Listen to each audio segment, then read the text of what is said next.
Morning দোষ আপোনাৰ ফাৰ্মখন মই বনাই আছোঁ। ইমানখিনিলৈকে কাম আগবাঢ়িছে, বৰ্তমান মানুহ লাগি আছে। বহলটো 22 ফুট ৰখা হৈছে, দীঘল আপোনাৰ 300 ফুটমান হ'বগৈ। লোকেল মুৰ্গী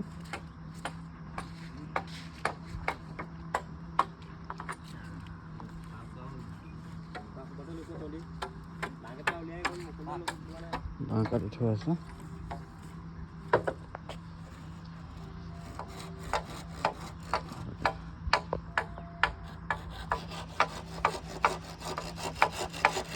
বনাই আছোঁ, এইপিনে লাহে লাহেকৈ দীঘল কৰি গৈ থাকিম।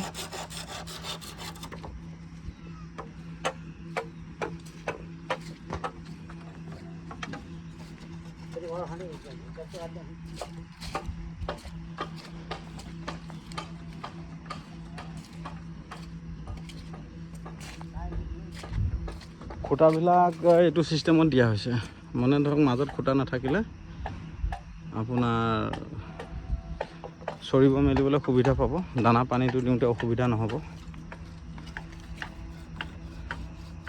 ছাইডত এনেকৈ দিছোঁ, মাজত ধৰক এটাই খুঁটা থাকিব, খালী থাকিব। আৰু মাজত খুঁটাটো বেছি খুঁটা হৈ গ'লে অলপ অসুবিধা, আৰু মানে আপোনাৰ দানা দিবলৈ অসুবিধা, পানী দিবলৈ অসুবিধা, মানুহ যাবলৈ অসুবিধা, ৰেগিং কৰিবৰ কাৰণে। সেইটো কাৰণে সেইফালে অলপ হাল বাই থোৱা আছে, তাত অমিতা লগাম।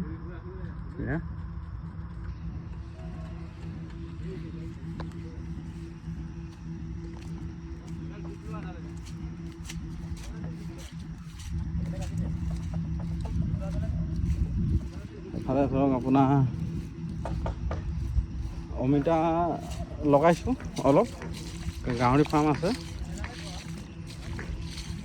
নতুন, আজি 3 দিনমান হৈছে। বৰষুণৰ কাৰণে চাফ চাফাই কৰিব পৰাই নাই।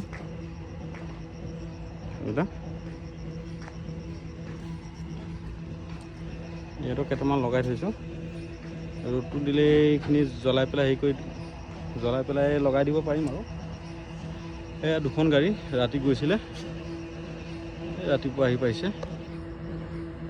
এখন অৰুণাচল গৈছিলে, এখন অসম।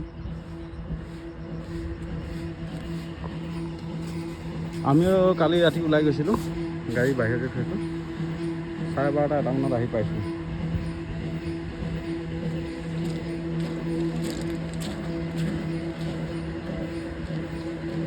কুকুৰকেইটা ৰ'দতে শুই আছে।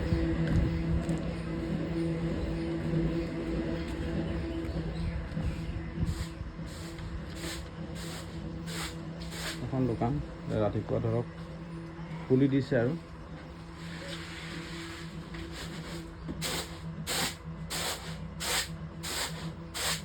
চাউল অলপ মানে পোক লাগিছে যে জৰাই দিছোঁ।